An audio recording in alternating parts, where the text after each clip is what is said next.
உலகெல்லாம் பயணம் செய்தும் உண்மையை காணவில்லை.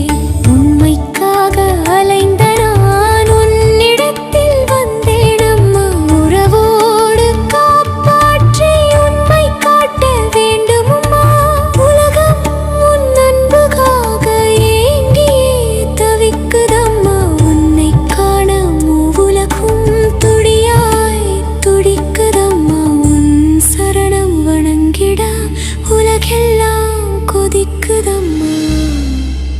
உளம் இறங்கி அன்பு காட்ட தாமதம் வேண்டாமம்மா. ஓம் அமிர்தேஸ்வரி நமக. ஓம் நம சிவாயா. இன்னைக்கு அருள்மொழிகள்ல நம்ம என்ன பார்க்க போறோம் அப்படின்னா, கடைசியா நம்ம என்ன பார்த்தோம், சில பக்தர்கள் அம்மாவோட ரூமுக்கு போனாங்க. ஸோ அப்போ அம்மா வெளிநாட்டில் வாழ்கிறவங்களுடைய கலாச்சாரத்தை நம்மள ஃபாலோ பண்ணுறோமே, அதெல்லாம் எப்படிமான்னு கேட்கும்போது அம்மா அதுக்கு பதில் சொன்னாங்க இல்லையா.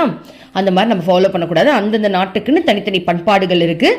ஸோ அதை நம்ம விட்டுறக்கூடாது. நம்ம இந்தியாவில் ஆன்மீகம் தான் நம்மளுடைய முக்கியமான பண்பாடில் ரொம்ப முக்கியமான ஒன்று. அதை நம்ம ஃபாலோ பண்ணணும் அப்படின்னு சொல்லிட்டு இருந்தாங்க. ஸோ அங்கே இருக்கிற பக்தர்கள் யார்? நம்ம சொல்லியிருந்தோம், நம்ம தான். ஸோ இதெல்லாம் என்னைக்கு நடக்குது? 1984 16ஆம் தேதி திங்கட்கிழமை, ஏப்ரல் மாதம். நம்ம இன்னும் அந்த நாளை விட்டு தாண்டவே இல்லை. ஒரு எத்தனை நாளாவே அந்த நாளில் இருக்கும்? எனக்கு தெரிஞ்சு ஒரு 10 நாளாவே நம்ம அந்த டேல தான் இருக்கும். ஏன்னா அவ்வளோ நுணுக்கமான விஷயங்கள் அம்மா சொல்றாங்க இல்லையா. ஸோ அதனால நம்மளுக்கு இன்னும் அந்த டே விட்டு போல. ஸோ அந்த பக்தர்களே நம்ம தான் அம்மா கிட்ட உட்காந்து கேட்டுக்கிட்டு இருக்கோம். அம்மாவோட ரூம்ல நம்மள உட்காந்துட்டு இருக்கோம். ஸோ இப்போ அம்மா என்ன சொல்றாங்க, லாஸ்டா என்ன சொல்லி முடிச்சாங்க அப்படின்னா, இப்ப இருக்கிற மக்கள்லாம் ஏதாவது அவங்களுக்கு ஒரு குறை வந்துருச்சு, கவலை வந்துருச்சுன்னா உடனே போதைக்கு அடிமையாகி போதை பொருட்கள்ல கவனம் செலுத்த ஆரம்பிச்சிடறாங்க. பட் அந்த காலத்துல அப்படி கிடையாதான். ஏதாவது அவங்களுக்கு ஒரு தவறு நடக்குது அப்படின்னா, ஏதோ ஒரு தப்பு நம்ம பண்ணிட்டோம், நம்ம என்ன பண்ணோம், அப்ப அதை மாத்தணுன்றதுக்கான தியானம் தவங்கள் அதிகமா செஞ்சு அந்த கர்மாவை கழிக்கிறதுக்கு அவங்க நிறைய பண்ணுவாங்க. அதற்கான பிராயச்சித்தத்தை கடவுளை நினைச்சுக்கிட்டே தேடுவாங்களாம். ஸோ கடவுளுக்காக விரதம் எடுக்கிறது, கடவுளுக்காக சில விஷயத்த பண்ணி அந்த பிராயச்சித்தத்தை தேடுவாங்களாம். ஆனா இந்த காலத்துல போதை பொருளை தான் தேடுறாங்கன்னு அம்மா சொன்னாங்க இல்லையா. அதோடைய நீதியை தான் இன்னைக்கு நம்ம பார்க்க போறோம். இப்ப அம்மா சொல்றாங்க, ஒரு முறை ஒரு மனிதன் சாராயம், பிராந்தி, மரிஜுவானா, கொக்கெயின், ஹெராயின் அல்லது இது போன்ற வேறு போதை பொருட்களுக்கு அடிமையாகிவிட்டால் அவை அவனை முழுமையாக விழுங்கி விடுகின்றன. நாளடைவில் சாதாரணமான காரியங்கள் செய்வதற்கு கூட அவைகளை சாப்பிடாவிட்டால் முடியாது என்ற நிலைக்கு அவன் ஆளாகி விடுகின்றான். ஆரம்பத்தில் அந்த போதைப் பொருட்கள் இன்பம் தருவதாக தான் இருக்கின்றது. ஆனால் நாளாக தன்னுடைய சிக்கல்களை மறந்து போகும் அளவுக்கு மேலும் மேலும் அதிகமாக அந்த போதைப் பொருட்களில் துணையை நாடும் போது அவை இன்பம் தருவையாக இருப்பது இல்லை. பழக்கத்தை ஏற்படுத்திவிடும் தன்மையுள்ள குடியும் போதைப் பொருட்களும் எப்போதும் அதையே நம்பி வாழ வேண்டிய நிலைக்கு ஒருவனை தள்ளிவிடுகின்றது. அவை தண்ணீர், சாப்பாடு போல அவன் உடம்பிற்கு ஒரு கட்டாய தேவையாகி விடுகின்றது. அவைகள் இல்லாமல் அவனால் வாழ முடிவது இல்லை என்ற நிலைக்கு தள்ளிவிடுகிறது. இவ்வாறு அந்த குடியும் போதையுமே தன்னுடைய வாழ்வாக அமைந்து கொண்டு தன் குடும்பத்தையும் மனைவி மக்களையும் நண்பர்களையும் அவன் ஒதுக்கி தள்ளிவிடுகின்றான். தன் வேலைகளையும் பொருட்களையும் கூட இவைகளை அடைவதற்காக ஒதுக்கி தள்ளுகின்றான். இறுதியாக தன்னையே, தன் ஆரோக்கியத்தையே ஒதுக்கி தள்ளி விடுகின்றான். இதன் விளைவாக அவன் உடம்பு கொடிய நோய்வாய்ப்படுகிறது. இந்த நிலையில் கூட அவன் தன் உடல் நலம் பற்றி கவலை கொள்வது இல்லை. போதைப் பொருட்கள் இறுதியாக மூளையை தாக்கி நரம்பு மண்டலத்தை சீர்குலைத்து உடம்பின் மற்ற அமைப்புகளையும் சீர்குலைத்து விடுகின்றன. அத்தகைய போதைப் பொருட்களை உபயோகிப்பவனுக்கு பிறக்கும் குழந்தை உடல் ஊனத்தோடும் மூளை வளர்ச்சியின்றியும் பிறக்கின்றன. எனவே இந்த பரிதாபகரமான நிலை குடும்பத்தில் ஏற்பட்டு விடாமல் பெற்றோர்கள் ஆரம்பத்தில் இருந்தே குழந்தைகளை பாதுகாப்போடு கவனமாக வளர்க்க வேண்டும். அவர்கள் சிறுவர்களாக இருக்கும் போதே அவர்களுக்கு தேவையான ஆன்மீக பழக்கங்களை கற்றுத்தர வேண்டும். இவைகளையெல்லாம் கேட்டுக்கொண்டிருந்த பெண் அம்மாவிடம், அம்மா, உங்களுக்கு தருவதற்காக பருப்பு வடை கொண்டு வந்திருக்கிறேன். அது அவ்வளவு ஒன்றும் நன்றாக இல்லை. அம்மா சாப்பிடுவீங்களா என்று பணிவோடு கேட்டாள். பாருங்க, அம்மா வந்து ஆக்சுவலி போதைப் பொருள் எந்த அளவுக்கு வந்து அது வந்து ஒரு மனுஷன் வந்து தாக்குது அப்படின்ற விஷயங்களை சொல்லிக்கிட்டு இருக்காங்க. பிளஸ் நம்ம வந்து குழந்தைங்களை வந்து சின்ன வயசுலேருந்து நல்லபடியாக வளர்த்துடணும், அவங்களுக்கு ஆன்மீகத்தை பற்றி நிறைய சொல்லிக் கொடுக்கணும். கடவுள்ன்றது தான் உண்மை.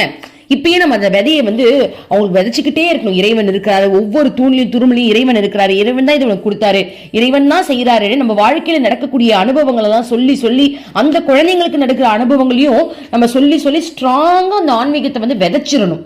அப்போ நம்மளுடைய குழந்தைங்க வந்து ஒரு ஸ்கூல் படிக்கும் போதோ இல்லை அடுத்தடுத்த காலேஜ் அடுத்தடுத்த நிலைக்கு போகும்போது மற்றவங்க அந்த மாதிரி செயற்கை வந்து கடவுள் விட மாட்டாரு. இருந்தாலும் அந்த மாதிரி வந்தாலும் அவங்களால அதை அனலைஸ் பண்ண முடியும். இது நம்மளுக்கு தேவையில்லை, இது நம்மளுக்கு வேண்டாம். அந்த பக்தியை நம்ம வளர்த்துட்டோம் அப்படின்னா எப்படியும் அவங்க வந்து இறைவனை விட்டு போக மாட்டாங்க. நல்ல ஒழுக்கத்தோட ஒரு நல்ல குழந்தைகளை இந்த பூமிக்கும் பிரோஜனமா ஒரு வாழ்க்கையை வாழ்ந்துருவாங்க. ஓகேவா? ஸோ இதை வந்து அம்மா சொல்லிக்கிட்டு இருக்கும் போது அங்க இருக்கிற ஒரு பொண்ணு வந்து நான் பருப்பு வடை கொண்டு வந்திருக்கேன், அம்மா சாப்பிடுறீங்களா அப்படின்னு கேட்குறாங்களாம். ஸோ இதை படிக்கும் போது எனக்கு என்ன தோணுச்சு அப்படின்னா, இதெல்லாம் சொல்லிக்கிட்டு இருக்கும்போது அந்த பெண்ணுடைய சிந்தனையில அந்த பொண்ணு அம்மாக்காக ஆசையா சமைச்சுக்கிட்டு வந்த அந்த பருப்பு உருண்டையை கொடுக்கணும், அந்த வடையை கொடுக்கணும் அப்படின்ற அந்த எண்ணம் அந்த பொண்ணுக்கு எவ்வளவு ஸ்ட்ராங்கா இருக்கு பாருங்க. அது மட்டும் இல்லாம அவங்களுடைய பக்தி பாருங்க. அம்மாவை பார்க்கும் போது அம்மாவுக்காக இதை வந்து சமைச்சு எடுத்துட்டு வந்திருக்காங்க, அம்மாவுக்காக. அப்ப அந்த எண்ணம் அப்போ முழுக்க முழுக்க அம்மாவுடைய பக்தியிலேயே அவங்க இருந்திருக்காங்க பாருங்களேன். அந்த வார்த்தை சொல்லும் போது அவங்க அதாவது அம்மாவை பத்தியே நினைச்சிருக்காங்க. சமைக்கும் போதுல இருந்து இங்க வர வரைக்கும் அம்மாவுக்கு அதை கொடுக்கணும்ன்ற அந்த எண்ணம் இருக்கிறது தானே பக்தி. பக்தின்றது இறைவனை நினைக்கிறது தான். சோ பாருங்க, அதை அழகா கேட்கிறாங்க. முகத்தில் புன்னகையுடன், ஓ சாப்பிடுகின்றேன்.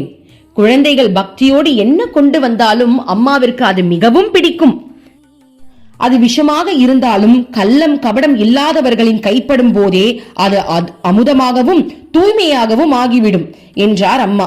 பக்தை தன்னுடைய கைப்பையிலிருந்து ஒரு பாத்திரத்தை எடுத்து கொண்டார். அம்மா அந்த பாத்திரத்தின் மூடியை திறந்து அதிலிருந்து ஒரு வடையை எடுத்து பாதியை பிட்டு வாயில் போட்டுக் கொண்டார். முகம் முழுதும் நிறைந்த புன்னகையுடன் அந்த பக்தையை பார்த்தபடி மிக நன்றாக இருக்கிறது என்றார். பிறகு தன் கையில் வைத்திருந்த மீதி பாதியை அந்த பக்தையின் வாயில் ஊட்டிவிட்டார். அதை சாப்பிட்ட பக்தையின் கண்களில் அளவில்லாத மகிழ்ச்சியால் ஆனந்த கண்ணீர் வழிந்தது. பிறகு அந்த பாத்திரத்தில் இருந்து வடைகளை ஒவ்வொன்றாக எடுத்து அங்கு அமர்ந்திருந்த பக்தர்கள் அனைவருக்கும் அம்மா தமது கரத்தால் வாயில் ஊட்டிவிட்டார்.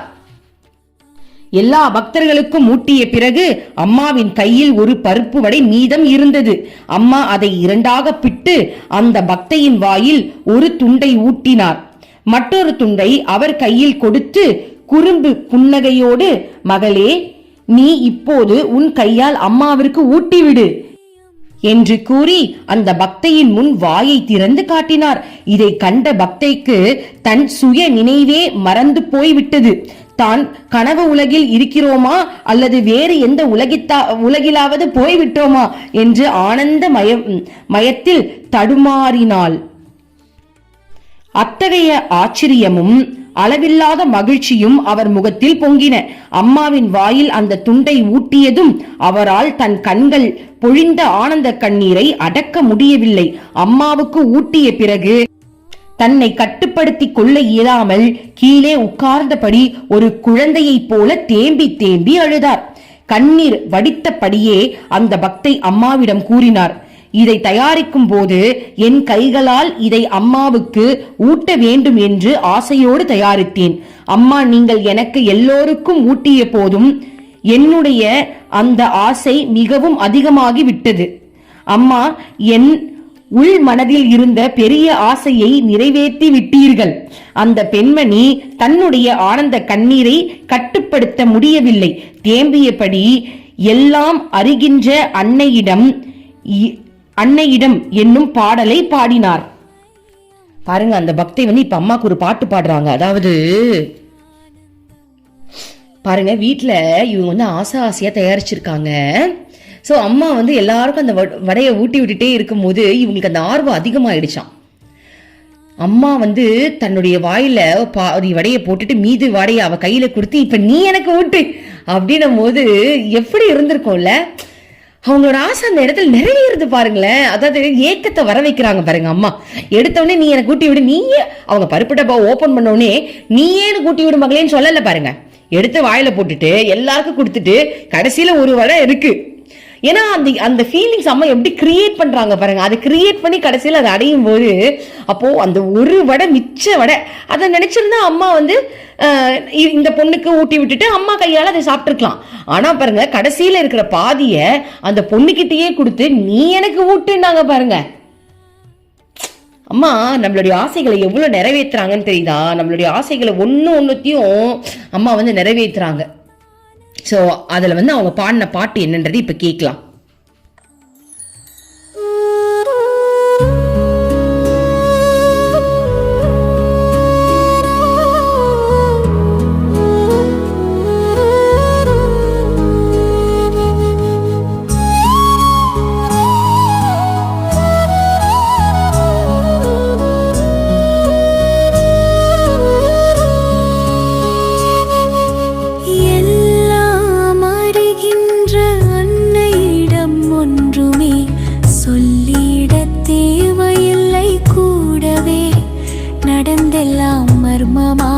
செயல்கள் அனைத்தையும் காணுகின்றார். உள்ளத்தின் எண்ணங்கள் அத்தனையும் ஆதி பராசக்தி காண்கின்றார். அன்னை அறியாமல் ஒன்றுமே நாம் ஒரு போதும் செய்திட வழியும்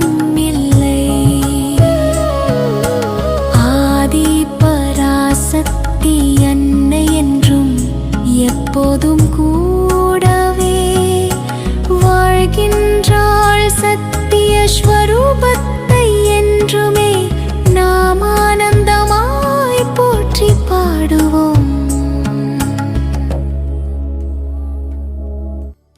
மற்ற பக்தர்களும் உடன் சேர்ந்து பாடினார்கள். பாடும்போது அழுதார்கள். அங்கு நடந்தது எல்லோரையும் கண்கலங்க வைத்து விட்டது. அம்மா கண்களை மூடியபடி தன்னுடைய சொந்த உலகத்தில் ஆழ்ந்திருந்தார். பாருங்க, ஐயோ அம்மா இப்படி பாக்குற அம்மாவுடைய கண்ணுல இருந்து இப்பயே தண்ணி ஊத்துது. அம்மா போட்டோல இருந்து தண்ணி கண்ணுல இருந்து இப்ப ஊத்துச்சு. அம்மா போட்டோல நம்ம நல்லா பேச பேச அம்மாவுடைய உணர்வுகள் வந்து நம்மளுக்கு தெரியுமா? சத்தியமா சொல்றேன். ஒன் டைம் அப்படிதான் அம்மா அழுதா போட்டோல. என்னடா இது அம்மா அழுகுறாளேன்னு சொல்லிட்டு நான் பயந்துகிட்டே ஆசிரம் போயிட்டு வீட்டுக்கு வந்து பார்த்தா அம்மா போட்டோவே காணும்.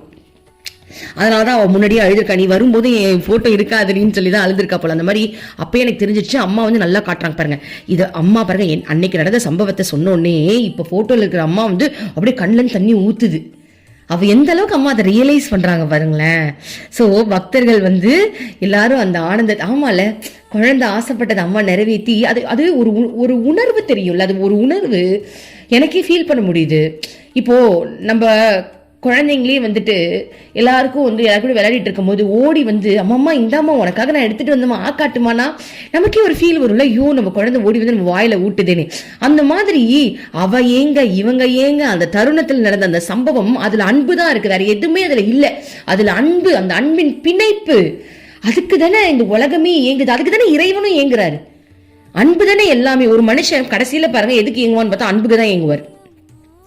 அதே அன்பு இறைவனும் அதுக்கு தான் ஏங்குறாங்க. அப்ப அது ரெண்டும் அவங்க சங்கல்பமாகும் போது எவ்வளவு பெரிய ஒரு உணர்வுல, அந்த உணர்வுல முழுகி என் வீட்டுல இருக்கிற அம்மா கடல தண்ணியே கொட்டிடுச்சு. ஓகே சரி, இப்போ நம்ம ஃபர்ஸ்ட் அத்தியாயத்தை முடிச்சிட்டோம். ஓகேவா? அத்தியாயம் 1ல இதுல வந்து அத்தியாயம் படிதான் கொடுத்துருக்காங்க இல்லையா? 15 அத்தியாயம் இருக்கு. ஸோ அதில் வந்து இப்போ வந்து நம்ம வந்து முதல் அத்தியாயத்தை முடிச்சிட்டோம். அந்த முதல் அத்தியாயத்தில் என்னென்ன இருந்தது அப்படின்னா வேற்றுமைகளுக்கு அப்பால். என்ன பார்த்தோம்? வேற்றுமைக்கு அப்பால் அப்படின்னா அம்மா வந்து ஆணும் கிடையாது பெண்ணும் கிடையாது, அம்மா வந்து பிரம்மம் அப்படின்னு அதில் போட்டிருந்தது.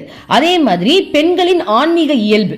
ஸோ பெண் இப்போ இந்த கூட்டம் வந்தது இல்லையா? ஸோ இவங்களுடைய ஆன்மீக இயல்பை பற்றி அம்மா வந்து சொன்னாங்க. பெண்களுக்கு வந்து நல்லா வந்து நம்மளால வந்து ஆன்மீகத்தில் முன்னேற முடியும் அப்படின்றத வந்து அம்மா இதில் சொல்லியிருக்காங்க.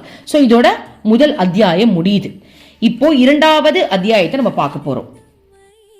2ஆம் அத்தியாயத்துல மொத்தம் 7 சாப்டர் இருக்கு. அதுல முதல் சாப்டர் என்ன அப்படின்னா கன்னியாகுமரி பயணம். சோ இததான் நம்ம பார்க்க போறோம்.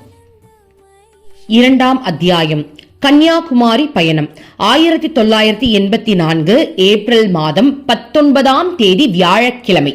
சோ திங்கக்கிழமை முடிஞ்சிருச்சு. இப்ப நம்ம வியாழக்கிழமைக்கு வந்திருக்கோம். 19ஆம் தேதி மாலை பஜனை முடிந்தது. எல்லோரும் கன்னியாகுமரி புனித பயணத்திற்காக ஏற்பாடு செய்ய ஆரம்பித்தார்கள். 3 கடல்கள் கூடுகின்ற பாரத கண்டத்தின் தென் திசை எல்லையில் அமைந்திருக்கும் குமரியில் கன்னி பெண்ணாக அன்னை பராசக்தி நின்று பாரதம் முழுவதிலிருந்தும் வரும் மக்களுக்கு காட்சி தந்து அருள் செய்கின்றாள். அம்மாவின் பக்தர்களும் பக்தைகளும் அந்த கோயிலை காண வேண்டும் என்னும் ஆசையை அம்மாவிடம் வெளியிட்டார்கள். இந்த இடத்தை காண்பதில் அவர்கள் அவ்வளவு ஆர்வம் உள்ளவர்கள் அல்ல. அம்மா வரவில்லை என்றால் இவர்களில் பெரும்பாலானோர் தனியே போக மாட்டார்கள். இந்த பயணத்தின் முக்கியமான ரகசியம் என்னவென்றால் அம்மாவுடன் அதிகமான நேரம் அவர்களால் இருக்க முடியும் என்பதுதான். அதற்கு மேலாக அம்மாவோடு பயணம் செய்வது எப்போதும் ஈடு இணையற்ற ஒரு ஆனந்த அனுபவமே. பக்தர்கள் தங்கள் இதயத்தில் என்றென்றும் நினைத்து பாதுகாக்கும் பேரின்ப அனுபவமும் அதுவே. எல்லா ஏற்பாடுகளும் தயார். 50க்கும் மேற்பட்டவர்கள் திரண்டு இருந்தனர். அவர்களில் ஆசிரமவாசிகளும் இல்லற பக்தர்களும் இருந்தனர். பக்தர்கள் இந்த பயணத்திற்காக ஓர் பஸ்ஸை ஏற்பாடு செய்திருந்தார்கள். உணவு சமைப்பதற்காக காய்கறிகள், மல்லிகை சாமான்கள் போன்றவை அனைத்தும் வாங்கி வண்டியில் ஏற்றப்பட்டு இருந்தன.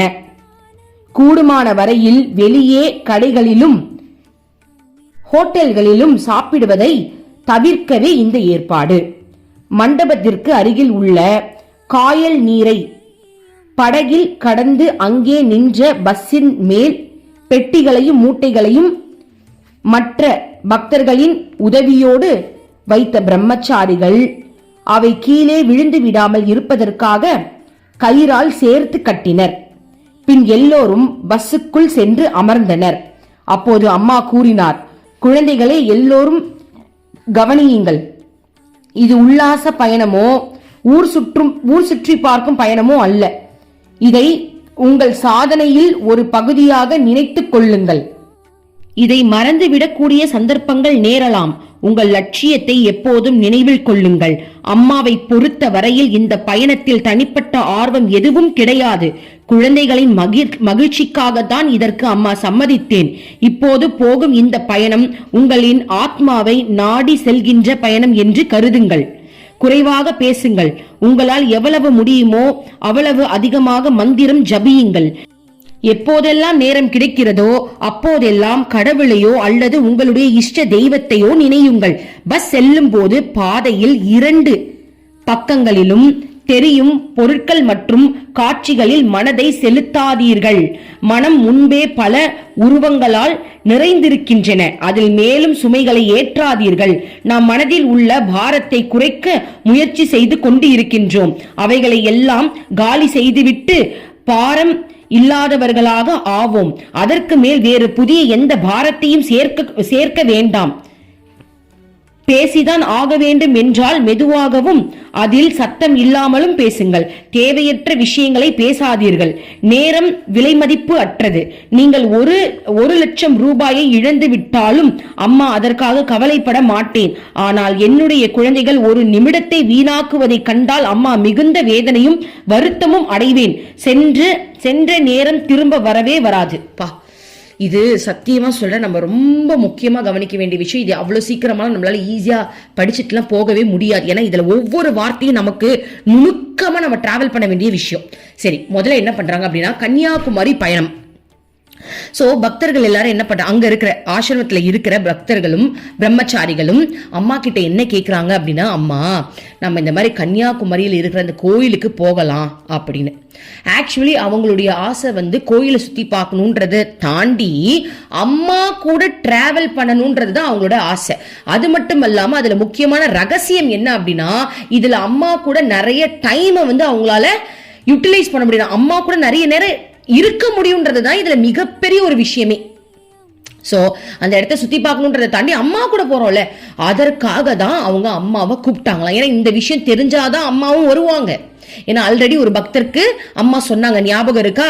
ஒரு பக்தர் அம்மா கிட்ட அம்மா நான் மூகாம்பிகை போய் பார்த்துட்டு வரேன்னு சொன்னதுக்கு அம்மா என்ன சொன்னாங்க, உன் மனசு அலைய விடாத, நீ அங்க போறது பக்திக்காக இல்ல, உன் மனசுல அந்த இடத்த சுத்தி பார்க்கணுன்ற ஆசை இருக்கு அப்படின்னு ரொம்ப ஸ்ட்ரிக்டா அம்மா சொன்னாங்க. ஒரு சத்குருவை நீ அடைஞ்சிட்ட அப்படின்னா சத்குருவை தாண்டி நீ எங்கேயும் போகணும்னு அவசியம் கிடையாது அப்படின்னு ரொம்ப ஸ்ட்ரிக்டா சொன்னவங்க இன்னைக்கு கன்னியாகுமரி ட்ரிப்புக்கு ஒத்துக்கிறாங்க அப்படின்னா அதோடைய உள்நோக்கம் அம்மா அறிஞ்சதுனால ஒத்துக்கிறாங்க. பக்தர்களுக்கு அங்க சுத்தி பார்க்கணும் அப்படின்றத தாண்டி அம்மா கூட பயணம் செய்யறதுக்கு அவங்க ஆர்வமா இருக்கிறதுனாலதான் அதை ஒத்துக்கிட்டாங்க அப்படின்றது நம்மளுக்கு புரியுது. இப்போ இதுல இருக்கிற முக்கியமான விஷயத்த நம்ம இன்னொரு வாட்டி படிச்சு நல்லா அதை அனலைஸ் பண்ண போறோம். முதல்ல அம்மா என்ன சொல்றாங்கன்னா, இப்போது போகும் இந்த பயணம் உங்களின் ஆத்மாவை நாடி செல்கின்ற பயணம் என்று கருதுங்கள். இப்ப நம்ம போற பயணம் உன் ஆத்மாவை அடையணும் அப்படின்றதுக்காக போற பயணம். ஆத்மாவை அடையணும்னா என்ன? நம்ம இந்த உடம்புன்றத மறந்துட்டு உன்னை சுத்தி இருக்கிற விஷயங்களை பார்க்க போறோம், எதையோ நம்ம இந்த ஏதோ ஒரு காட்சியை நம்ம பார்த்து அடைய போறோம், பீச்சில் குளிக்க போறோம் அப்படிலாம் இல்லாம உன் ஆத்மாவில கவனம் செலுத்த வேண்டிய பயணமா, உன் ஆத்மாவுக்காக பயணமா, உன் ஆத்மாக்கான பயணமா. அப்ப உடல் அளவுல பார்வை அளவுல எல்லாம் நீ சில விஷயங்கள் பார்க்கிற, சில சுகங்களை அனுபவிக்கிற அப்படின்னா அதை அனுபவிக்க நீ வரல, உன் ஆத்மாவை அடையறதுக்கான பயணமா இருக்க போகுது. சோ நீ பயணம் செல் போற, ஆனா உள்நோக்கிய பயணமா அது இருக்க போகுது அப்படின்றத அம்மா முதலே சொல்லிடுறாங்க. அடுத்தது, குறைவாக பேசுங்கள், நிறைய பேசாத, பேசவே பேசாத, முதல்ல தேவைக்கு மட்டும் பேசு. அம்மா சொல்றாங்க குறைவாக பேசுங்கள். சோ இந்த அரட்டை அடிச்சுக்கிட்டு ஜாலியா அதை கலாச்சுக்கிட்டு இதை கிண்டல் பண்ணிக்கிட்டு இந்த மனுஷங்க நார்மலாவே டூர் போனா அப்படிதானே இருப்பாங்க. யோசிச்சு பாருங்க, டூருக்கு போறவங்க யாராவது அமைதியா போவாங்களா? இல்ல. அம்மா சொல்றாங்க பாருங்க, ஆன்மீக பயணம் அப்படின்றது குறைவா பேசணுமா. அப்போ கூட இருக்கிறவங்க கிட்ட குறைவா பேசு, உன் கடவுள் கிட்ட என்ன வேணாலும் பேசு, அப்படிதானே அர்த்தம். இது செமையா இருக்குல்ல? ஓகே பாருங்க, உங்களால் எவ்வளவுக்கு முடியுமோ அவ்வளவுக்கு அதிகமாக மந்திரம் ஜபியுங்கள். எப்போதெல்லாம் நேரம் கிடைக்கிறதோ அப்போதெல்லாம் கடவுளையோ அல்லது உங்களுடைய இஷ்ட தெய்வத்தையோ நினையுங்கள். பஸ் செல்லும் போது பாதையில் 2 பக்கங்களிலும் தெரியும் பொருட்கள் மற்ற காட்சிகளிலும் மனதை செலுத்தாதீர்கள். சரி, இப்ப இதெல்லாம் நட்டி பார்ப்போம், நல்லா கவனிங்க. அம்மா என்ன சொல்றாங்க, பேசாத. முதல்ல நீ டிராவல் பண்ணும்போது பேசாத. இந்த ஜாலியா பேசுறது, ஹாப்பியா பேசுறது பண்ணக்கூடாது. அப்போ நம்மளும் இப்ப ஆசிரமத்துக்கு பயணம் செய்யறோம் இல்லையா, நம்ம கன்னியாகுமரி ட்ரிப்புக்கு பதில் ஆசிரம ட்ரிப் நினைச்சுப்போம். இப்ப நம்ம எல்லாரும் ஆசிரமத்துக்கு பயணம் செய்யறோம். பயணம் செய்யும் போது பேசாத. நம்ம இப்ப ஒரு 80 பேர் இந்த வாட்டி போறோம். பிப்ரவரி மாசம் அம்மாவை பார்க்க போறோம். 80 பேர் ஆயிருக்கும். முதல்ல யாரும் யாருக்கிட்டையும் அளவுக்கு அதிகமும் பேசாதீங்க, பேசக்கூடாது. Okay, number 1. அடுத்தது பாருங்க, உங்களால் எவ்வளவுக்கு எவ்வளவு முடியுமோ அவ்வளவுக்கு அவ்வளவு மந்திரம் ஜபிக்கவும். சோ நல்லா தீட்சை மந்திரத்தை சொல்ல சொல்றாங்க. தீட்சை மந்திரம் இல்லாதவங்க நாம ஜபம், இறைவனுடைய பேரை சொல்ல சொல்றாங்க. எவ்வளவுக்கு எவ்வளவு சொல்ல முடியுமோ சொல்லுங்க. நான் என்ன பண்ணுவேன்னு சொல்லட்டுமா? நான் என்ன பண்ணுவேன் தெரியுமா? ஒரு வாட்டி நான் ட்ரெயின்ல போயிட்டு இருக்கும் போது ஒரு கேரளாக்காரரு பக்கத்துல உட்காந்துட்டு அவருக்கு பேசாம இருக்க முடியாது போல் இருக்கு, ரொம்ப பேசினாரு. அதாவது நான் ஃபர்ஸ்ட் அவர் பேசணுன்னே நீங்க எங்க போறீங்கன்னு இந்த மாதிரி ஆசிரமம் போறோம்னு சொல்லிட்டு விட்டுட்டேன். அதுக்கப்புறம் அவரால் பேசாம இருக்க முடியாது போல் இருக்கு. என்னென்னமோ கேட்க ட்ரை பண்ணார். நான் என்ன பண்ணிட்டேன் தெரியுமா? டக்குன்னு கிருஷ்ணாவுடைய போட்டோ எடுத்து நான் கிருஷ்ணா கிட்ட பேச ஆரம்பிச்சிட்டேன். அப்போ அவர் கேட்கிறாரு, நான் பதில் சொல்லவே இல்லை. நான் கிருஷ்ணா, ஏன்னா எனக்கு ஏன் தேவையில்லாத கதை, அவங்க எதை பத்தி, அவங்க ஆசிரமத்தை பத்தி பேசினா பரவாயில்ல, அவங்க என்ன படிக்கிறீங்க, நீங்க என்ன படிச்சிருக்கீங்க, நீங்க என்ன வேலை செய்யறீங்கன்னு கேட்டுட்டு எனக்கு அது பிடிக்கல. ஸோ நான் என்ன பண்ணிட்டேன், நான் கிருஷ்ணா கூட பேச ஆரம்பிச்சிட்டேன். அப்புறம் கடைசியா உங்களால கிருஷ்ணா விட்டுட்டு இருக்க முடியாதான்னு கேட்டாரு என்ன. நான் ஆமான்னு சொல்லிட்டு திரும்பவும் கிருஷ்ணா மேல ஃபோக்கஸ் பண்ண ஆரம்பிச்சிட்டேன். ஸோ இந்த மாதிரி பேசுறதுக்காகவே சில பேர் இருப்பாங்க. பட் நம்ம என்ன பண்ணணும், நம்ம அதுல கவனம் செலுத்தக்கூடாது. அப்ப அவர் என்ன பண்ணாரு தெரியுமா? பக்கத்துல வேற ஒரு பொண்ணு உட்கார்ந்துட்டு இருந்தது. அந்த பொண்ணுகிட்ட ஆரம்பிச்சாரு. அவங்க நைட்டு ஆரம்பிச்சவங்க அடுத்த நாள் காலைல வரைக்கும் பேசிக்கிட்டே ஃப்ரெண்ட்ஸாவே ஆயிட்டாங்க. நமக்கு அந்த ஃப்ரெண்ட்ஷிப் தேவையா? அம்மா இதுல சொன்னாங்க, ஞாபகம் இதுல பாத்தீங்களா, ஒரு இதுல நம்ம படிக்கும் போது ஆல்ரெடி மனசுக்குள்ள இருக்கிற மூட்டையெல்லாம், அந்த நினைவுகள் எல்லாம் அழிக்கதான் நம்ம இறைவனை நாடுறோம், மந்திர ஜபம்லாம் செஞ்சு அந்த நினைவுகள் எல்லாம் அழிக்கிறோம். அதை விட்டுட்டு புதுசா வேடிக்கை பாக்குறன்ற பேர்ல புதுசா ஒரு விஷயத்தை திரும்ப மனசுக்குள்ள போட்டுக்க வேண்டாம், புதுசா ஒரு சுமையை நம்ம சுமக்க வேண்டாம்னு அதுல சொல்லியிருக்காங்க பாருங்க ஒரு டயலாக். அப்ப இது அதுதான். இப்ப தேவையில்லாம அந்த ஃப்ரெண்ட்ஷிப் எதுக்கு உங்களுக்கு? நம்பரை மாத்திக்கிட்டு வீட்டுல போய் திரும்ப பேசிக்கிட்டு எதுக்கு நமக்கு, ஏன் அந்த வம்பு? அப்போ அம்மா சொல்றாங்க முதல்ல பேசாத, மந்திரம் ஜபிக்கணும்ன்றாங்க. ஸோ நான் என்ன பண்ணுவேன் அப்படின்னா, நான் நார்மலாவே இனிமேல் ஆசிரமம் போகும்போது ரொம்ப யார்கிட்டையும் பேச மாட்டேன். ஆனா கிருஷ்ணா கிட்ட நல்லா பேசுவேன். நல்லா அவர் அதாவது பேசுவேன்றது அது எப்படின்னா, அது ஒரு உணர்வு இல்லையா? அவரை பார்த்தாலே அது ஒரு ஃபீல். அவர் கூட டிராவல் பண்றோம்ல, அவர் மேல சாஞ்சிக்கிட்டு அவர் அப்படியே கட்டி பிடிக்கிற மாதிரி ஒரு ஃபீல்ல, ஒரு உண்மையாவே ஒரு நம்மளுக்கு பிடிச்ச ஒருத்தவங்களோட டிராவல் பண்ணா எப்படி பண்ணுவோம், அதை நான் கிருஷ்ணாவோட கற்பனை பண்ணிக்கிட்டே வருவேன். ஸோ அது வந்து அவங்களோட பாவம். ஸோ அம்மா என்ன சொல்றாங்க, மந்திரம் ஜபிங்கன்றாங்க. ஓகேவா? அடுத்தது பாருங்க, எப்போதெல்லாம் நேரம் கிடைக்கிறதோ அப்போதெல்லாம் கடவுளையோ அல்லது உங்கள் இஷ்ட தெய்வத்தையோ நினையுங்கள். பாருங்க, அம்மா சொல்றாங்க உனக்கு டைம் கேப் கிடைக்கிற நேரத்துல கடவுளை நின்றாங்க. நான்லாம் எப்படா எனக்கு படுக்க விடுவாங்க, சீட்டை எப்படா தூக்கி போடுவாங்க அப்படின்னு உண்மையாவே சொல்றேன். நம்ம வந்து பர்த் தானே, லைக் என்ன சொல்றது, சீட்டு கன்ஃபார்ம் பண்ணி தானே போறோம். அப்போ என்ன பண்ணுவோம் அப்படின்னா, எனக்கு மேலே கொடுத்துட்டாங்க இன்னும் வசதியாக போவோம். நேராக மேலே படுத்துக்கிட்டு அப்படியே கிருஷ்ணாவை பிடிச்சிக்கிட்டு காதில் ஹெட்செட் போட்டுக்கிட்டு எங்களோட ஸ்டோரி நான் போடுவேன், அந்த ஸ்டோரியை கேட்டுக்கிட்டு நானும் கிருஷ்ணாவும் உருகி தூங்கவே மாட்டோம். ஏன் அந்த டைமை வேஸ்ட் பண்ணணும்? ஸோ மேக்ஸிமம் தூங்கணும்னு நான் நினைக்கவே மாட்டேன். கிருஷ்ணா கூட அந்த உணர்வில் வந்து திளைக்கணும்னு நினைப்பேன். ஸோ இதெல்லாம் அம்மா கொடுத்தது தான் பாருங்க. அம்மா வந்து நமக்குள்ளே கொடுக்குற உணர்வுகளை தான் எல்லாருக்கும் சொல்லி கொடுக்குறாங்க. ஓகே, அடுத்தது பாருங்க. ஸோ நம்மளும் என்ன பண்ணணும், நல்லா கவனிங்க, இன்னொரு அடி படிக்கிறேன். நம்ம ஆசிரமம் போகும்போதெல்லாம் நம்ம என்ன பண்ணணும், பேச்சை குறைச்சிடணும். நம்பர் 2, நிறைய மந்திரம் ஜபிக்கணும். நம்பர் 3, எப்பெல்லாம் முடியுமோ அப்பெல்லாம் கடவுளை அதிகமா நினைக்கணும். ஓகேவா? இது அம்மா சொல்றாங்க. அடுத்தது, பஸ் செல்லும் போது பாதையில் 2 பக்கங்களிலும் தெரியும் பொருட்களில் மற்றும் காட்சிகளில் மனத்தை செலுத்தாதீர்கள். சோ நம்ம டிராவல் பண்ணும்போது என்ன பண்றோம், ஜன்னல்ல பாக்குறோமா, உடனே மனசுல வந்து அதை செலுத்திடக்கூடாது. சோ எப்படி செலுத்தக்கூடாது, என்ன சொல்றாங்க, அதுக்காக பார்க்காமையும் இருக்க முடியாதுல்ல, சில பேர் பார்ப்பாங்க. ஸோ என்ன சொல்றாங்க, அம்மா என்ன சொல்றாங்கன்னா, அந்த மாதிரி காட்சியெல்லாம் பார்த்து ஆசையை வளர்த்துக்காதன்றாங்க. இந்த இடம் எப்படி இருக்கு, இந்த இடத்துக்கு போனா எப்படி இருக்கும், அந்த மாதிரி ஆசையெல்லாம் வளர்த்துக்காத. ஸோ நீ பார்க்குற அப்படின்னா எப்படி பார்க்கலாம், அம்மாவோட ஊர் பாரு, அம்மா வாழ்ற ஊர் எப்படி இருக்கு பாரு, இந்த ஆறுலாம் எப்படிச்சு, அம்மா இந்த இடத்துல எல்லாம் வந்திருப்பாங்கல்ல, இது அம்மாவோட ஊர்ல அப்படின்னு நீ பார்க்கும்போது அம்மாவை கம்பேர் பண்ணி பார்க்கறனா கூட அது தப்பு கிடையாது. ஆனா உனக்குன்னு ஒரு ஆசையை உருவாக்குற தெரியுமா, அதை பார்க்கும்போது உனக்குள்ள தனியா ஒரு ஆசை உருவாகுதுன்னா அதுதான் தப்புன்றாங்க. சோ அம்மா இதுல என்ன மீன் பண்றாங்க அப்படின்னா, தேவையில்லாத பொருட்களில், ஓகேவா, இந்த மாதிரி பொருட்களிலும் அந்த காட்சிகளிலும் மனத்தை செலுத்தாதீர்கள். மனம் பாருங்க, அம்மா சொல்றாங்க, மனம் முன்பே பல உருவங்களால் நிறைந்திருக்கிறது. ஆல்ரெடி அந்த மனசுல பல உருவங்கள் நிறைஞ்சிருக்கு. அதுல மேலும் சுமைகளை ஏற்றாதீர்கள். அதனால கண்ட காட்சியை பார்த்து மேல சுமைகளை ஏத்தாதன்னு சொல்றாங்க. ஆல்ரெடி நிரம்பி வழிஞ்சு ஊத்துது, இதுல நீ இதை வேற பாத்துக்கிட்டு இருக்கியா? அப்ப யோசிச்சு பாருங்க, நம்ம போனை யோசிச்சு பாருங்க. ஆல்ரெடி நம்ம மனசுல கண்ட எண்ணம் ஓடிக்கிட்டு இருக்கு, இதுல போனை பார்த்துட்டு நீ படுத்த அப்படின்னா உண்மையாவே அந்த போன்ல இருக்கிற விஷயங்கள் கனவுல வரும். அது வேற ஒரு பெரிய சுமையா அதையும் யோசிக்கக்கூடிய ஒரு சூழ்நிலை அமையும். அப்ப எந்த அளவுக்கு அம்மா நம்மளுக்கு கவனமா சொல்றாங்க பாருங்க. அந்த மனசை அம்மா எவ்வளவு டேக் கேர் பண்றாங்க பாருங்க. மனம்ன்றது அம்மாவுக்கு தான் தெரியும், அது தந்திரமானது. ஓகேவா? அப்ப அம்மா சொல்றாங்க, கண்ட காட்சியை பார்க்காத, ஆசையை வளர்த்துக்காத. ஆல்ரெடி இருக்கிறத கழுவி ஊத்துறதுக்கே நமக்கு நேரம் பத்தாது, இதுல திரும்ப நீ பண்ண தேவையில்லாதெல்லாம் ஏத்திக்காதன்னு சொல்றாங்க. ஓகே, நாம் மனதில் உள்ள பாரத்தை குறைக்க முயற்சி செய்து கொண்டிருக்கிறோம். அவைகளை எல்லாம் காலி செய்துவிட்டு பாரம் இல்லாதவர்களாக ஆக முயற்சி செய்கிறோம். அதற்கு மேல் வேறு புதிய எந்த பாரத்தையும் சேர்க்க வேண்டாம். சோ அம்மா என்ன சொல்லிட்டாங்க, சோ தேவையில்லாத விஷயங்களை கவனம் செலுத்தி புதுசா ஒரு ஆசையை கிரியேட் பண்ணிக்காதே. ஓகேவா? வாய் வேற குளறுது பாருங்க. தேவையில்லாத ஆசையை வந்து வளர்த்துக்காதுன்னு அம்மா சொல்றாங்க. அப்ப அம்மா என்ன சொல்றாங்க, சோ ஆல்ரெடி இருக்கிறதெல்லாம் விடுறதுக்கு தான் இந்த பயணமே நடக்குது. சோ நல்லா இறைவன் மேல கவனம் செலுத்துங்கன்னு சொல்றாங்க. சப்போஸ் நீங்க பாக்குறீங்க அப்படின்னா கூட கடவுளா நினைச்சு பாருங்க. அன்னைக்கு கூட அப்படிதான் கேரளால இருந்து நான் ரிட்டர்ன் வந்துட்டு இருக்கும்போது திடீர்னு ஒரு மலை பிரதேசம். ஆக்சுவலி எனக்கு அதெல்லாம் ரொம்ப இன்ட்ரெஸ்ட் எல்லாம் கிடையாது, நான் எதுவுமே ரொம்ப வேடிக்கைலாம் பார்க்க முடியாது, எனக்கு கிருஷ்ணாவை பார்க்கவே டைம் பத்தாது. என்னை ஆளை விடுறாங்க சாமி, உண்மையா அப்படிதான் நான் ஃபீல் பண்ணுவேன். என்னை தயவு செஞ்சு விடுங்களேன், எனக்கு பேசவே பிடிக்காது. உண்மையா சொல்ற, யாராவது பேசினா எனக்கு எப்படி இருக்கும்னா என்னை டிஸ்டர்ப் பண்ற மாதிரி தான் இருக்கும். ஏன்னா நான் கிருஷ்ணாவோட ரொம்ப முழுகணும்னு நினைப்பேன். ஏன்னா நான் ஒரு கற்பனையிலேயே வாழ்வேனா அவரோட. யாராவது பேசினா எனக்கு ரொம்ப கஷ்டமா போயிடும். அப்போ நான் என்ன பண்ணுவேன்னா மனசில் நினச்சிப்பேன், மம்மி போதும் மம்மி போதும், இவங்க பேசினது போதும் அப்படின்னு நான் நினச்சிப்பேன். அப்போ பாருங்க, ஒரு நாள் யதார்த்தமா இப்படி திரும்பும் போது ஒரு பெரிய மலை ரொம்ப அழகா இருந்துச்சு, அதுல தண்ணி வர ஊத்துச்சு பாருங்க.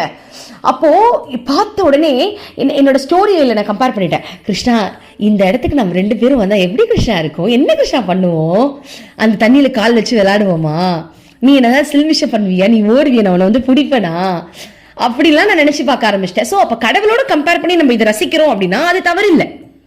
ஓகேவா? ஆனா கடவுளை விட்டுட்டு நம்மளுடைய மனசு அங்க அலைப்பாஞ்சிடக்கூடாது. ஓகேவா? அடுத்தது பாருங்க, அம்மா சொல்றாங்க, இப்ப பேசிதான் ஆக வேண்டும் என்றால் மெதுவாகவும் அதிக சத்தம் இல்லாமலும் பேசுங்கள். அப்படி பேசிதான் ஆகணும், இந்த நேரத்தில் நீ பேசிதான் ஆகணும், வழியே இல்லை அப்படின்னும் போது அம்மா சொல்ல அமைதியா பேசு, சத்தம் இல்லாம பேசு. ஸோ இப்போ 60 பேர் இப்போ நம்ம ட்ரிப் போறோம், 80 பேர் போறோம் இல்லையா? இதை நம்ம கடைபிடிக்கலாமா? அப்படி பேசிதான் ஆகணும்னா சத்தம் இல்லாம பேசுங்க. ஓகே, அதிகமா பேசாதீங்க, அதை அப்படியே நம்ம ஃபாலோ பண்ணலாமா? ஓகே. தேவையற்ற விஷயங்களை பேசாதீர்கள். தேவையற்றது பேசாதீங்க. அங்க வந்துட்டு என் குடும்ப கதை, நான் எப்படிலாம் கஷ்டப்பட்டேன்னு தெரியுமா, நான் எப்படிலாம் கஷ்டப்பட்டு நீங்க ஆசிரமத்துக்கு வந்திருக்கேன்னு தெரியுமா, அதை கூட பேச வேண்டாம். அதெல்லாம் அனுபவங்கள் நம்ம வந்து தனியா ஷேர் பண்ணிக்கலாம். அந்த இடத்த நீ அனுபவிக்கணும். அம்மாவை நீ பார்க்க வர அப்படின்னா அம்மாவுடைய அந்த அங்க இருக்கிற காற்று, அம்மாவுடைய மூச்சு காத்து, அதை ரசி. அங்க இருக்கிற ஒவ்வொரு தூண், ஒவ்வொரு செங்கலையும் அம்மா கையால கல்லு வச்சு கட்டிருக்காங்க, தெரியும் இல்லையா? அந்த கதெல்லாம் படிச்சிருக்கோம்ல. அம்மா கட்டின பில்டிங் எவ்வளவு உழைச்சாங்க, அதை நினைச்சு பார்ப்போம். அங்க இருக்கிற ஒவ்வொரு இடத்துலயும் நம்ம நடக்கும்போது அந்த தனிமையை அம்மா கூட சேர்ந்து உணர்வோம். நமக்குள்ள கேங்க சேர்த்துக்கிட்டு பேசிக்கிட்டு அங்க போலாமா இங்க போலாமா அதெல்லாம் வேண்டாம். அவங்கவுங்க கடவுளோட அவங்கவுங்க என்ஜாய் பண்ணுங்க. முக்கியமான விஷயத்துக்கு மட்டும் நம்ம எல்லாரும் கெட் டுகெதரா ஒன்னா சேர்ந்து சில விஷயங்கள் பண்ணணுமா, பக்தி பண்றோமா, ஒரு பஜனை பாட போறோமா, அம்மாவுடைய சில விஷயங்களை கேட்க போறோமா, அப்ப நம்ம கேதர் பண்ணிக்கலாம். மற்ற டைம்ல உங்களுடைய சிந்தனைகள் முழுக்க அம்மா இருக்கணும். ஓகேவா? இப்ப அம்மா சொல்றாங்க பாருங்க, தேவையற்ற விஷயங்களை பேசாதீர்கள். நேரம் விலை மதிப்பு அற்றது. நீங்கள் 1,00,000 ரூபாய் இழந்து விட்டாலும் அம்மா அதற்காக கவலைப்பட மாட்டேன். ஆனால் என்னுடைய குழந்தைகள் ஒரு நிமிடம் வீணாக்குவதை கண்டால் அம்மா மிகுந்த வேதனையும் வருத்தமும் அடைவேன். சென்ற நேரம் திரும்ப வரவே வராது அப்படின்னு சொல்றாங்க. சோ அம்மா என்ன சொல்றாங்க, நீ 1,00,000 தொலைச்சிட்டனா கூட அம்மா கவலைப்பட மாட்டேன், ஏன் என் குழந்தை இப்படி பண்ணிட்டான்னு. ஆனா ஒரு நிமிஷத்தை கூட நீ இறைவனுடைய சிந்தனை இல்லாம நீ வேஸ்ட் பண்ணும் போதுதான் அம்மாவால தாங்க முடியாதுன்னு சொல்றாங்க. ஓகேவா? பயணம் செய்யும் போது நம்முள் மறைந்திருக்கின்ற பல்வேறு வாசனைகள் வெளியே வரும். நல்லா கவனிச்சுக்கோங்க, டிராவல் பண்ணும் போதுதான் வாசனையே வெளில வருமா. அவைகளை பற்றி மிகுந்த கவனத்துடனும் விழிப்புடனும் இருங்கள். சோ அது வரும்போதுனா ரொம்ப கவனமா இருக்கணும். ஐயோ இந்த ஆசை வருது, இது நம்மளுக்கு தேவை இல்லை. இப்போ எக்ஸாம்பிள், எனக்கு கூட ஆசை வந்திருக்கு. நான் வந்து நல்லா நான்வெஜ் சாப்பிடுவேன். ஓகேவா? மீன்லாம் நல்லா சாப்பிடுவேன். கேரளா ஃபுல்லா மீன் தான். அம்மாவை பார்க்க போகும்போது மீனா விற்பாங்க. நான் சொல்லுவேன், அம்மா என் வாழ்க்கையிலேயே முதல்ல இவ்வளோ மீனை பார்த்து வாங்காம போற இடம் ஓ இடம் மட்டும்தாம்மா. அம்மாவை பார்க்கும்போது மீன் வாங்கிட்டா போக முடியும். கரெக்டு தானே? ஸோ நான் நினைச்சுப்பேன், அம்மா எங்க ஊர்ல எல்லாம் இவ்வளோ மீன் கடைலாம் கிடையவே கிடையாதுமா, இவ்வளோ மீன்லாம் நான் பார்த்ததே கிடையாதுமா. அதுவும் நான் இருக்கிற ஊர்லலாம் அப்படிலாம் கிடையாது. இங்க என்னடானா வண்டி அப்படியே கூறா விற்கிறாங்க. ஆனா என்னால வாங்க முடியுதா? அம்மா சொல்றா, பாத்துட்டியா அம்மாவை பார்க்கவா வந்து சேருன்றா. நீனா அவ்வளோ மினிமா சாப்பிட போற, எதுக்கடி உன் மனசு இவ்வளோ அலைப்பாயுது? ஸோ அப்பெல்லாம் வந்துட்டு அதெல்லாம் பார்த்தோன்னே என்ன பண்ணும், பார்த்தாலும் நம்ம அம்மா தான் முக்கியம். ஒரு நிமிஷம் கம்பேர் பண்ணுவோம், ஐயோ அம்மா பார்க்க போறோம். அப்ப அந்த ஆசையில வந்து இது எல்லாமே மறந்து போயிடுது. அம்மா மேல இருக்கிற ஆசையில இருந்து அது ஆட்டோமேட்டிக்கா மறந்து போயிடுது. சோ அம்மா சொல்றாங்க பாருங்க, டிராவல் பண்ணும்போது தான் வாசனைகள்லாம் வெளியே வருமா. அப்ப அந்த புத்தியை நம்ம ஊடுருவி யோசிச்சு அதை சரியா நம்ம வழி நடத்தணும்னு அம்மா சொல்றாங்க. கவனத்தோடு விழிப்புடனும் நம்ம இருக்கணும்னு சொல்றாங்க. குழந்தைகளே, நீங்கள் தன்னந்தனியாக இருக்கும் போதும் மக்களோடு கலக்காமல் கூட்டத்தோடு சேராமல் இருக்கும் போதும் உங்களுக்குள் மறைந்து இருக்கின்ற வாசனைகளில் தன்மைகளை பற்றி, அது உங்களிடத்தில் ஏற்படுகின்ற கடுமையான விளைவுகளை பற்றியும் அறிய மாட்டீர்கள். அப்போது மிகுந்த அமைதியையும் மகிழ்ச்சியையும் மனம் திருப்தியையும் அனுபவிப்பீர்கள். அதே போல் உங்களுக்கு பிடித்தவர்கள் மட்டும் உங்களோடு இருந்தால் இப்படிப்பட்ட மனநிலையை அனுபவிப்பீர்கள்.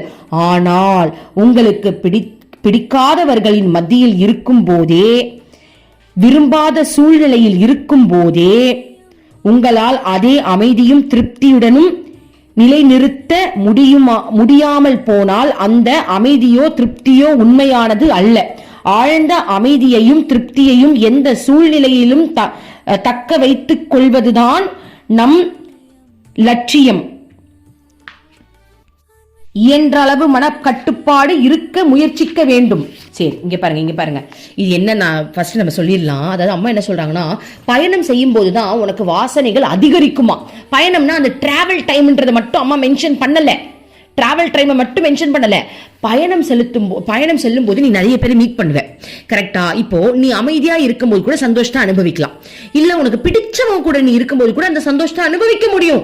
ஆனா உனக்கு பிடிக்காதவங்க கூட நீ இருக்கும்போதுதான் உன்னுடைய அந்த வாசனைகள் வெளில வருமா, கோபம், இரிட்டேஷன், இது எனக்கு பிடிக்கல, இது எனக்கு வேண்டாம், என்ன இவங்க இப்படி இருக்காங்க அப்படின்னு நீ அப்படியே அந்த உள்ள இருக்கிற அந்த வெறுப்பு உணர்வு, தேவையில்லாத சிந்தனைகள், அவங்க நம்மளுக்கு பண்ண அந்த இதுக்கு முன்னாடி பண்ண அந்த தவறுகள் எல்லாமே நம்மளுக்கு ஞாபகம் வந்து நம்மளாவே இருக்க மாட்டோமா, ஒரு ராட்சசனியா மாறிடுவோமா, அந்த அளவுக்கு நம்மளுடைய மனம் வந்து அங்க வந்து தடுமாறுமா. சோ அம்மா என்ன சொல்றாங்க, உனக்கு பிடிச்ச சூழ்நிலை இருக்கும்போது நீ நல்லவங்களா இருக்கிறது முக்கியம் இல்ல, உனக்கு பிடிக்காத சூழ்நிலையில இருக்கும்போது கூட நீ அதே அமைதியில இருக்கிறது மட்டும்தான் உனக்குள்ள இருக்கிற உண்மையான அமைதி.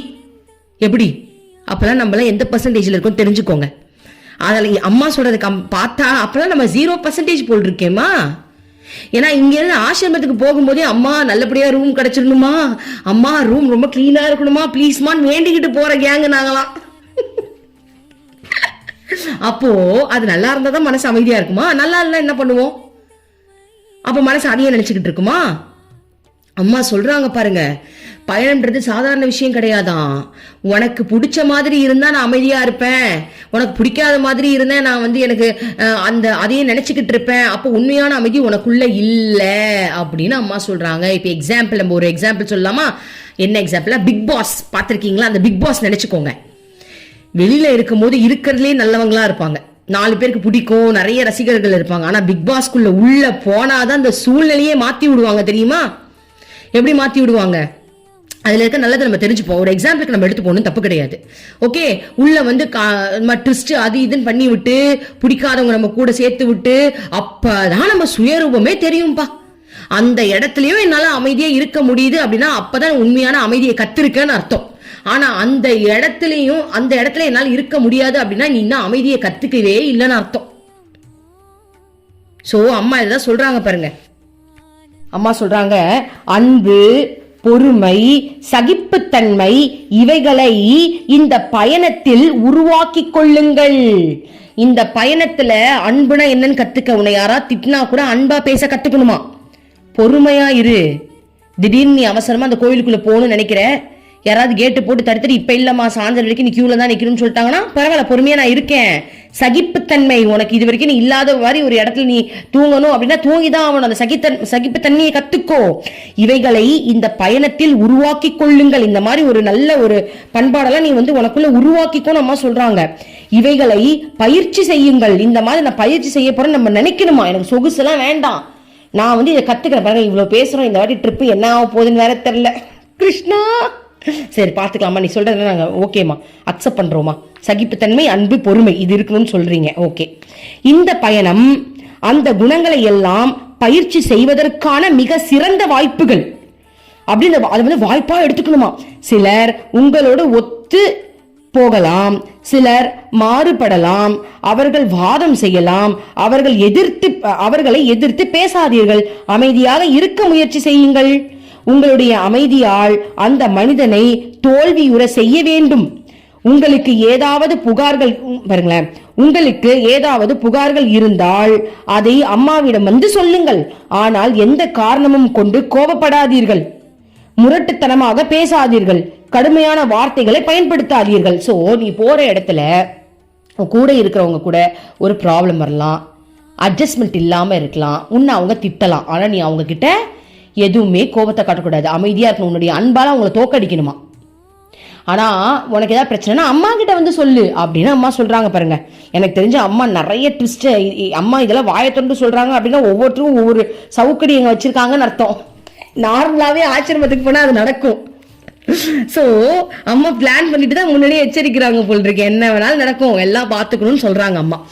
உங்களுக்கு கோபம் வந்தால் உடனடியாக அதை வெளிப்படுத்தாதீர்கள், அந்த இடத்தை விட்டு உடனே போய்விடுங்கள். சோ உனக்கு ஒரு இடத்துல கோபம் வருதுன்னா முதல்ல அங்க நிக்காத, டக்குன்னு அந்த இடத்துல விட்டு வெளில வந்துரு. தனியாக ஒரு இடத்திற்கு சென்று அமர்ந்து கொள்ளுங்கள், ஆழ்ந்து சிந்தியுங்கள் அல்லது தியானம் செய்யுங்கள். அப்போது அந்த கோபத்திற்கான காரணம் மற்றவர்களால் ஏற்பட்டது அல்ல, உங்களிடமே உள்ளது என்பது உங்களுக்கு புரியும். மற்றவர்கள் அதற்கு காரணமாக இருப்பது இல்லை. உனது கடந்த காலமே இதன் காரணம். உன் கடந்த காலம்தான் உன்னுடைய இப்போதைய வாழ்வை பரிசோதிக்க உதவும் அகராதியாகும். கோபம் உனக்குள்ளேயே இருக்கிறது. எதிர்பாராவிதமாக யாராவது அதை தொட்டு விட்டால் நீ பொங்கி எழுவாய். கோபம் என்பது சீல்பிடித்த புண் போன்றது. அதில் யாராவது தொட்டுவிட்டால் நீ வேதனை அடைகின்றாய். சற்று அழுத்தமாக தொட்டுவிட்டால் இரத்தமும் சீழும் வெளிவரும். அதிகமாக வலியை உண்டாக்கும். ஆமாம், கோபம் ஆழமானது. புரையோடிய புண்தான். அது ஒரு நோய். அதற்கு சிக்கி அழிய வேண்டாம். அதை குணப்படுத்த அன்பு கருணையும் தேவை. எனவே யாராவது உன்னிடம் கோபம் கொண்டால் அவர் ஒரு நோயாளி என்பதை புரிந்து கொள். அவரை மேலும் ஒரு மோசமான நோயாளி ஆக்காதே. அவரிடம் இருந்து மேலும் இரத்தமும் சீழும் வெளிப்பட செய்யாதே. அதாவது அவங்க கிட்ட இருந்து நீ அவங்களை இன்னும் கோவப்படுத்தி அந்த ரத்தமும் சீழும் வெளியறதுக்கு நீ ஒரு காரணமா இருந்துராதன்னு அம்மா சொல்றாங்க. ஸோ என்ன சொல்றாங்க அப்படின்னா, நம்ம வெளியே போகும்போது தான், மோசமான சூழ்நிலையில் இருக்கும்போது தான் நம்ம எப்படிப்பட்டவங்களை நம்மளால புரிஞ்சிக்கவே முடியுமா. அதனால கோபம் வருது அப்படின்னா அந்த கோபம் எப்படிப்பட்டதுன்னு சொல்றாங்க. ஒரு சீழ் மாதிரியா, புண்ணில் ஒரு இருக்கிற சீழ் மாதிரி, அதை லைட்டாக தொட்டால் ஒரு விஷயம் நடக்கும், அதை அழுத்தி தொட்டால் ஒரு விஷயம் நடக்கும் இல்லையா. ஸோ அந்த மாதிரி ஒருத்தவங்க மேலே கோவப்படுறாங்கன்னா அவங்க கிட்ட நீ முதல்ல வந்து ரொம்ப பேசாத. ஏன்னா அவங்களுடைய கோபம் இன்னும் அதிகரிக்கும்னு சொல்றாங்க. அவருடைய புண் மேலும் மேலும் அழுத்தி வேதனையையும் துடிதுடிப்பையும் அதிகரிக்க செய்யாதே. இதன் அர்த்தம் என்னவென்றால், ஒருவன் உன் மீது கோபப்படும் போது நீயும் பதிலுக்கு கோபப்படாதே என்பதுதான். நம் மீது யார் கோபமாக இருக்கிறாரோ அவர் மீது நாம் எதிர்த்து கோபப்படுவது அவருடைய புண்ணை குணமாக்காது, அதை மேலும் பெரிதாக்கவும் ஆழமாகவும் ஆக்கும். கோபப்படுத்துபவர்களுக்கு தேவையானதெல்லாம் அவன் மீது காட்டும் அனுதாபமே ஆகும். குழந்தைகளே, அம்மா உங்களுக்கு மீண்டும் நினைவூட்ட விரும்புவதெல்லாம் இந்த பயணம் ஒரு நல்ல வாய்ப்பு என்பதாகும். கூட்டமாக இருக்கும் போது ஒருவருக்கு ஒருவர் சண்டையும் சச்சரவும் ஏற்படுவது இயல்பானது என்று அம்மாவுக்கு தெரியும். நீங்கள் யாரும் ஆத்மானுபூதி அடைந்தவர்கள் அல்ல. எனவே உங்களுக்குள் கருத்து வேறுபாடுகள் வரலாம். அந்த சந்தர்ப்பங்களில் அன்பையும் பொறுமையையும் கடைபிடிக்க முயற்சி செய்யுங்கள். அம்மா சிறிது நேரம் பேசுவதை நிறுத்தினார். பிறகு நாம் இப்போது பயணத்தை துவங்குவோம் என்றார். சோ பஸ்ஸுக்குள்ள உட்கார்ந்துட்டு அம்மா இவ்வளவு விஷயத்த சொல்றாங்க. ஓட்டுநர் வண்டியை ஓட்ட துவங்கினார். உடனே பஸ்ஸிற்குள் இருந்த பக்தர்கள் அனைவரும் சேர்ந்து ஜெய் போல சத்குருமாதா அமிர்தானந்தமை தேவிக்கு ஜெய் என்று கூறினார்கள். மறுபடியும் அம்மாவின் குரல் கேட்டது. கணபதியின் மீது பாடல் ஒன்றை பாடுங்கள். பக்தர்கள் கஜானன என்று பாடல் பாடினர். பாருங்க, இப்ப இதுல ரொம்ப ரொம்ப முக்கியமான கருத்துக்கள் வந்து நம்ம நல்லா புரிஞ்சுக்கணும். அம்மா வண்டிக்குள்ள உட்கார்ந்த உடனே அம்மா எல்லாருக்கும் என்ன தெரியுமா சொல்றாங்க, நல்லா உங்களுக்கு புரிஞ்சுதா? பேசாதீங்க, கண்ட விஷயத்த பார்க்காதீங்க, மந்திர ஜபத்தை நிறைய சொல்லுங்க.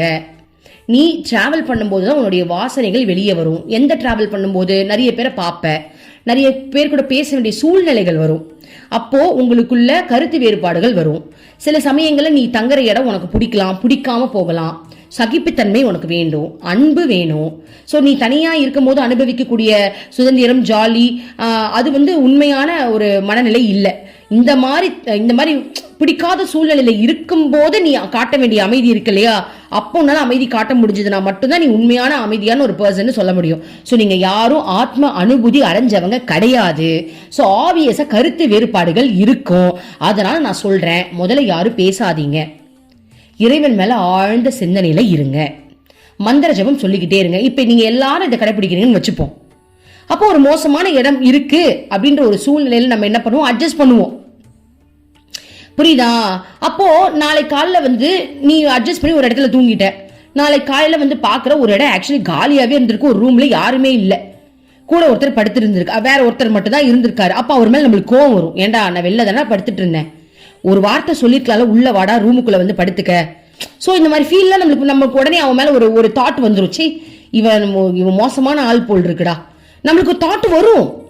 அப்ப அம்மா என்ன சொல்றாங்க, யாரையும் கெஸ் பண்ணாத, கடவுள் உனக்கு இந்த வாய்ப்பை கொடுத்திருக்காரு, இந்த இடத்துல தான் இன்னைக்கு நைட் உன்னை தூங்க வைக்கிறான்னு நினைச்சுக்கோ, அவ்வளவுதான். சோ கடவுளோட பேசு, கடவுளோட பழகு அப்படின்றதுக்கு காரணம் என்னன்னு பாத்தீங்கன்னா, ரீசன் பாருங்க. எந்த செயலுமே இறைவன் உனக்கு செஞ்சாருன்னு நினைச்சுக்கோ. நீ யாரை கெஸ் பண்ற, ஏன் அவனை அனலைஸ் பண்ற, யார் மேல ஏன் கோவப்பட்டு இருக்க? கோவமா ஒருத்தவன்ட்ட வந்து பேசினா கூட நீ கோவப்படாத, நீ தனிமையா நடந்துக்கோ. சோ அம்மா பாருங்க, அந்த பிக் பாஸ் பத்தி தான் அம்மா சொல்றாங்க. நம்ம எல்லாம் பிக் பாஸ்குள்ள இருக்கோம் அப்படின்னா ஒவ்வொருத்தரும் எப்படி நடந்துக்கணும்ன்ற பக்குவத்தை தான் அம்மா நம்மளுக்கு சொல்லி தராங்க. அப்போ அந்த வகையில அம்மா சொல்ற மாதிரி நம்ம நடந்துக்கும் போது அங்க பிரச்சனை வராம எல்லாமே சால்வ் ஆகும். பிளஸ் இது அம்மா பார்த்துக்கிட்டு இருக்கிறதுனால அதற்கான பலனும் உனக்கு அம்மா கொடுப்பாங்க. ஸோ இப்போ அம்மா வந்து ஒரு பாட்டை பாட சொல்றாங்க. ஸோ கஜானனான்ற ஒரு பாட்டை எல்லாரும் சேர்ந்து பாடுறாங்க. ஓகே, இன்னைக்கு இவ்வளோ விஷயங்கள் நம்ம பார்த்தோம். நாளைக்கு இதை விட சுவாரஸ்யமான விஷயங்கள் நம்ம பார்க்க போறோம். ஓம் அமிர்தேஸ்வர நமः. ஓம் நம சிவாயா. மனமே உனக்கு சொந்தம், ஒருவரும் இல்லை என்ற உண்மையை ஒரு நாளும் நீ மறந்திடாதே.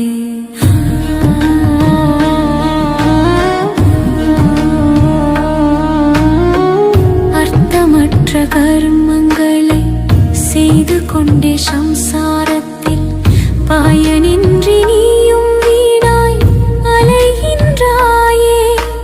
காயமது மாயமதனை சவம் என்று உணர்ந்து கொண்டு சத்தியத்தை அறிந்திட நாம் வழி தேடுவோம். நிலையில்லா உலகினை நிஜமென்று எண்ண